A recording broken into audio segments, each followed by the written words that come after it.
साथियों, मैं वर्षा जैन स्वागत करती हूँ एक बार फिर से आपके अपने चैनल एसएलएच अकेडमी पर। आज हम बात करने वाले हैं एक बेहद इम्पोर्टेंट टॉपिक जो है भारत की नदियाँ। यह बेहद इम्पोर्टेंट है ऑल कंपटीशन एग्जाम्स में। और आज हम इस लाए हैं आप सभी के लिए 30 एमसीक्यूज जो बेहद इम्पोर्टेंट रहेंगे। चलिए तो आप सभी लोग वीडियो को जल्दी से शेयर कर दीजिए। वीडियो को स्टार्ट करते हैं और देखते हैं कि आज का पहला महत्वपूर्ण प्रश्न क्या होता है। आज का पहला क्वेश्चन है आप सभी के लिए, सिंधु नदी का उद्गम कहाँ से होता है। आपके ऑप्शन है हिंदू कुश पर्वतमाला, हिमालय पर्वतमाला, काराकोरम पर्वतमाला या कैलाश पर्वतमाला।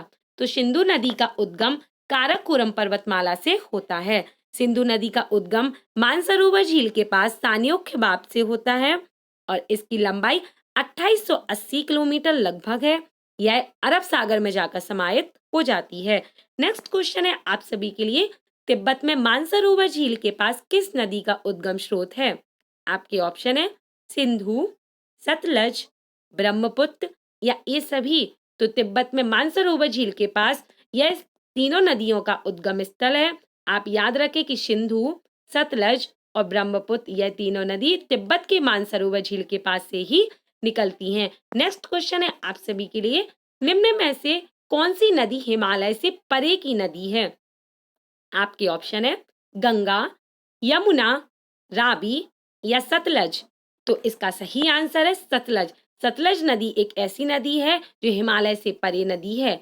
आपको सतलज नदी की डिटेल बता दें कि सतलज नदी का उद्गम मानसरोवर की राकसताल से होता है। इसकी लंबाई 1500 किलोमीटर है। यह चिनाब नदी में जाकर समाहित हो जाती है। नेक्स्ट क्वेश्चन है आप सभी के लिए, गंगा नदी का उद्गम कहाँ से होता है। आपके ऑप्शन है यमुनोत्री, मानसरोवर झील, तिब्बत के पठार या गंगोत्री। तो गंगा नदी का उद्गम गंगोत्रीय ग्लेशियर से होता है। गंगा नदी का उद्गम गंगोत्रीय ग्लेशियर उत्तराखंड से होता है। इसकी लंबाई 2525 किलोमीटर है। यह बंगाल की खाड़ी में जाकर समाहित हो जाती है। दोस्तों, आपको जो एक्स्ट्रा डिटेल इसकी लंबाई, उद्गम और इसका समाहित बताया जा रहा है, आप सभी लोग प्लीज ध्यान से सुनते जाएं और नोट भी करते जाएं। नेक्स्ट क्वेश्चन है आप सभी के लिए, भारत की सबसे लंबी नदी कौन सी है। आपके ऑप्शन है यमुना, गंगा, गोदावरी या ब्रह्मपुत्र। तो भारत की सबसे लंबी नदी है गंगा नदी। और अगर पूछा जाए कि सबसे लंबी नदी कौन है, तो इसका सही आंसर होगा ब्रह्मपुत्र नदी। नेक्स्ट क्वेश्चन है आप सभी के लिए, पंजाब के निर्माण में सबसे महत्वपूर्ण नदी कौन सी है। आपके ऑप्शन है सतलज, ब्यास, झेलम या सिंधु। तो पंजाब के निर्माण में सबसे महत्वपूर्ण नदी है सिंधु नदी।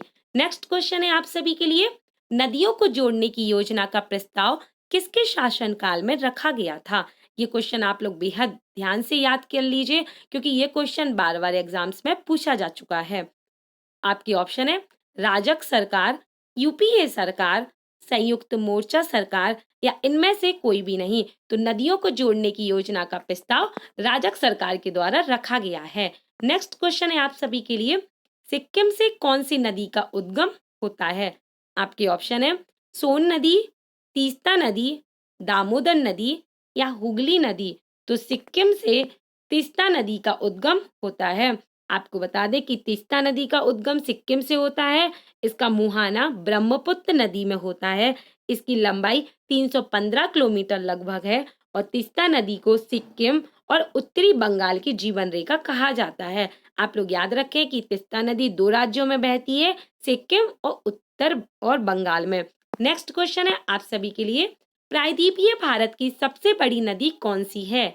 आपके ऑप्शन है महानदी, नर्मदा नदी, गोदावरी नदी या गंगा नदी। तो प्रायद्वीपीय भारत की सबसे लंबी नदी है, बड़ी नदी है गोदावरी नदी। गोदावरी नदी का उद्गम नासिक जिले के त्र्यंबकेश्वर महाराष्ट्र से होता है। इसकी लंबाई 1465 किलोमीटर है। इसका मुहाना बंगाल की खाड़ी में होता है। यह नदी महाराष्ट्र, तेलंगाना और आंध्र प्रदेश यह 3 राज्यों में बहती है। नेक्स्ट क्वेश्चन है आप सभी के लिए, वेदों में सबसे ज्यादा कौन सी नदी का वर्णन किया गया है। आपके ऑप्शन है गंगा, सरस्वती, यमुना या सिंधु। तो वेदों में सबसे ज्यादा सरस्वती नदी का वर्णन किया गया है। नेक्स्ट क्वेश्चन है आप सभी के लिए, निम्नलिखित में से कौन सी नदी है जिसका उद्गम भारतीय राज्य क्षेत्र में नहीं हुआ है? आपके ऑप्शन है गोदावरी, झेलम, राबी या घाघरा। तो इसका सही आंसर है घाघरा। तो घाघरा एकमात्र ऐसी नदी है जिसका उद्गम भारतीय राज्य क्षेत्र में नहीं हुआ है। एकमात्र इसलिए बोला है कि गोदावरी, झेलम और राबी का उद्गम राज्य क्षेत्र में हुआ है और घाघरा नदी का राज्य क्षेत्र में उद्गम नहीं हुआ है। घाघरा नदी का उद्गम मानसरोवर झील से हुआ है। यह उत्तर प्रदेश और बिहार में बहने वाली एक नदी है। नेक्स्ट क्वेश्चन है आप सभी के लिए, कौन सी नदी भ्रंश घाटी से होकर बहती है? आपके ऑप्शन है सोन नदी, नर्मदा नदी, गोदावरी नदी या कावेरी नदी। तो इसका सही आंसर है नर्मदा नदी। नर्मदा नदी का उद्गम मैकाल पर्वत के अमरकंटक से हुआ है। इसका मुहाना खंबात की खाड़ी में होता है। इसकी लंबाई 1312 किलोमीटर है और यह मध्य प्रदेश, महाराष्ट्र और गुजरात में बहने वाली एक नदी है। दोस्तों, यदि आपको एक क्वेश्चन पसंद आ रहे हो तो प्लीज़ वीडियो को लाइक, कमेंट, शेयर और चैनल को सब्सक्राइब कीजिए और साथ ही साथ ज़्यादा से ज़्यादा वीडियो को शेयर कर दीजिए। नेक्स्ट क्वेश्चन है आप सभी के लिए, निम्नलिखित में से कौन सी नदी अपना रास्ता बदलते रहने के लिए प्रसिद्ध है?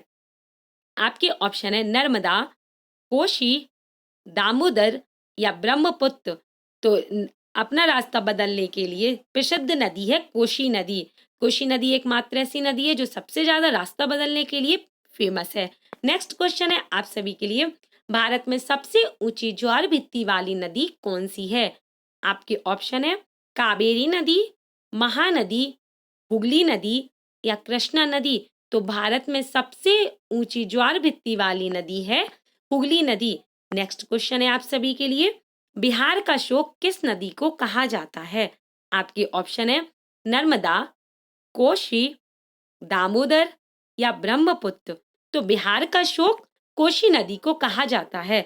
कोशी नदी का उद्गम नेपाल में हिमालय में होता है और बिहार में यह भीमनगर के रास्ते से भारत में प्रवेश करती है। तो दोस्तों, आप याद रखें कि यह बिहार से भीमनगर से भारत में यह प्रवेश करती है।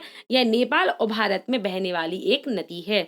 इसका मुहाना भागलपुर के निकट गंगा नदी में होता है। ये एग्जाम से पूछा जा चुका है कि कोशी नदी कहाँ जाकर गंगा नदी में मिलती है। तो आपको याद होना चाहिए कि यह भागलपुर में जाकर गंगा नदी में मिल जाती है।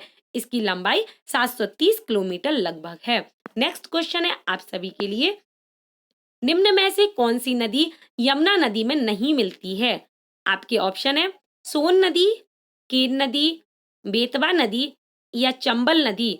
तो यमुना नदी में नहीं मिलती है, वो है सोन नदी। सोन नदी एक ऐसी नदी है जो यमुना नदी में नहीं मिलती है। बाकी केन, बेतवा और चंबल यह तीनों नदी यमुना नदी में जाकर मिल जाती हैं। सोन नदी का उद्गम मध्य प्रदेश के अनूपपुर जिले के अमरकंटक के पास से होता है और इसकी लंबाई 780 किलोमीटर लगभग है। नेक्स्ट क्वेश्चन है आप सभी के लिए, ब्रह्मपुत्र नदी भारत में किस राज्य में से प्रवेश करती है? आपके ऑप्शन है सिक्किम, अरुणाचल प्रदेश, त्रिपुरा या बिहार। तो ब्रह्मपुत्र नदी भारत में अरुणाचल प्रदेश से प्रवेश करती है।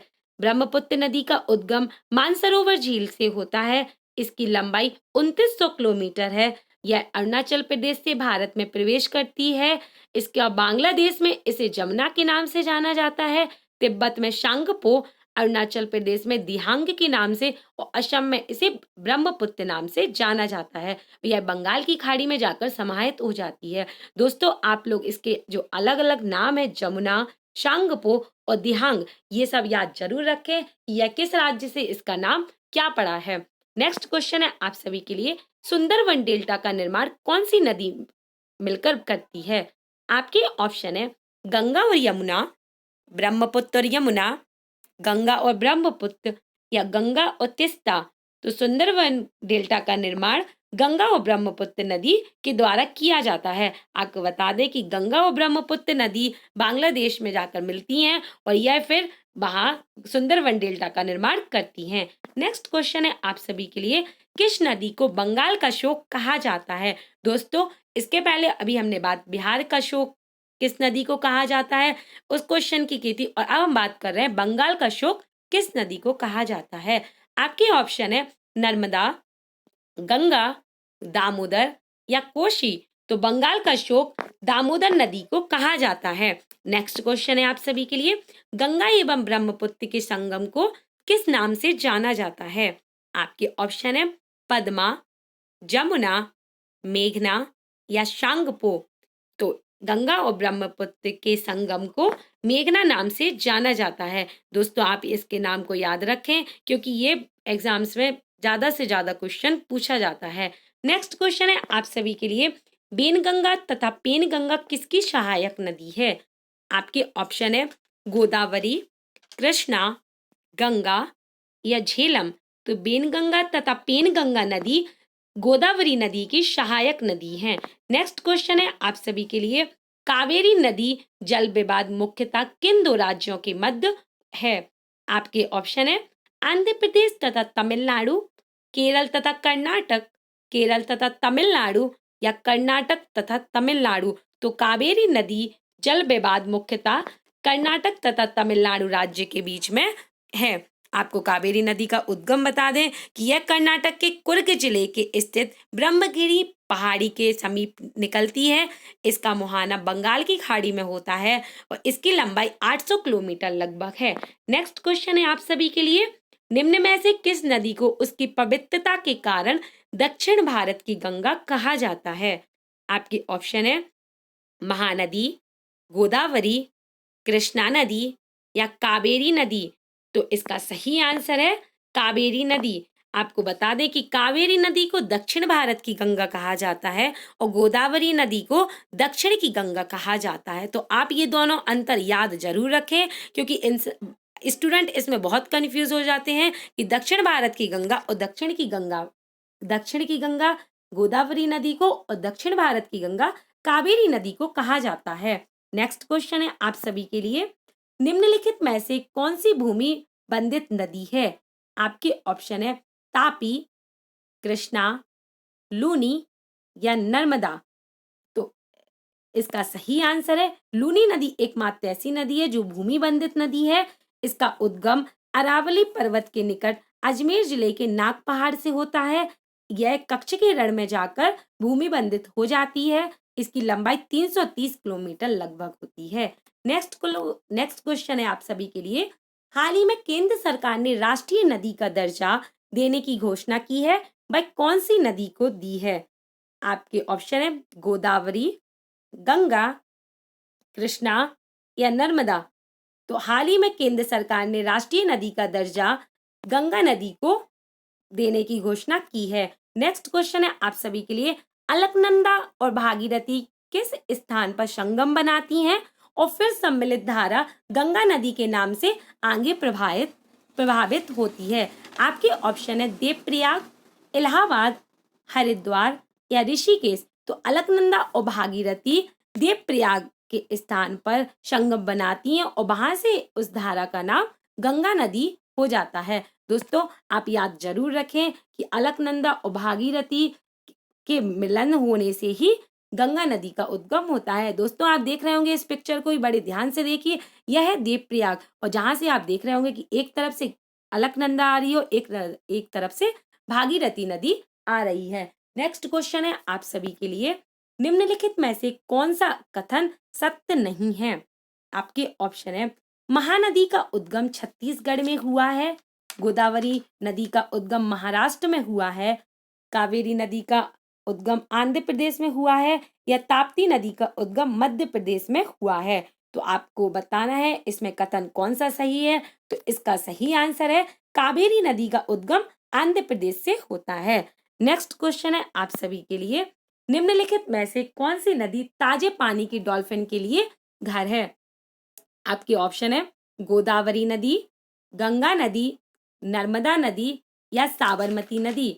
तो आपको इसका सही आंसर बताना है और इसका सही आंसर है गंगा नदी। गंगा नदी एकमात्र ऐसी नदी है जो ताजे पानी की डॉल्फिन के लिए घर मानी जाती है। आपको इसकी डिटेल बता दें कि गंगा नदी का उद्गम गंगोत्रीय ग्लेशियर के उत्तराखंड से होता है। आप लोग इसके नाम याद रखें कि उत्तराखंड में इसे भागीरथी के नाम से जाना जाता है, बांग्लादेश में इसे पद्मा के नाम से जाना जाता है, और जब देवप्रयाग में यह अलकनंदा और भागीरथी से मिल जाती है तो इसे गंगा नदी के नाम से जाना जाता है। नेक्स्ट क्वेश्चन है आप सभी के लिए, कौन सी नदी विश्व का सबसे बड़ा द्वीप माजुली द्वीप का निर्माण करती है? दोस्तों आप याद रखें कि सबसे बड़ा द्वीप माजुली द्वीप है।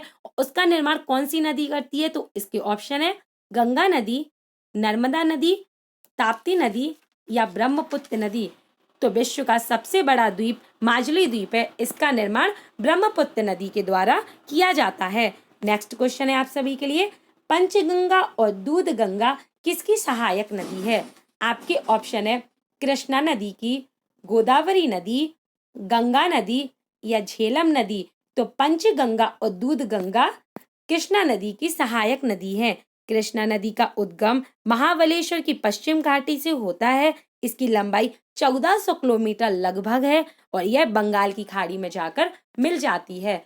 दोस्तों आज की हमारे मोस्ट इम्पॉर्टेंट 30 MCQs की वीडियो यहीं समाप्त होती है। यदि आपको आज की वीडियो पसंद आई हो तो प्लीज दोस्तों वीडियो को लाइक करें, कमेंट करें, शेयर करें, चैनल को सब्सक्राइब जरूर करें। साथ ही साथ जो बेल आइकॉन बटन है उसे जरूर प्रेस करें, जिससे हमारी लेटेस्ट नोटिफिकेशन आप तक तुरंत पहुंचती रहे। आप हमारे साथ टेलीग्राम पर, फेसबुक पर, इंस्टाग्राम पर भी जुड़ सकते हैं। जिसने अभी तक चैनल को सब्सक्राइब नहीं किया दोस्तों जल्दी से चैनल को सब्सक्राइब कर लें। आप सभी लोग टेलीग्राम पर जुड़कर हमसे PDF भी शेयर कर सकते हैं, तो आप सभी लोग PDF जरूर ले लें टेलीग्राम को ज्वाइन करके। Thank you for watching my video. यदि वीडियो पसंद आई हो तो दोस्तों प्लीज ज़्यादा से ज़्यादा शेयर करें। मिलते हैं नेक्स्ट वीडियो में। Thank you for watching my video. जय हिंद।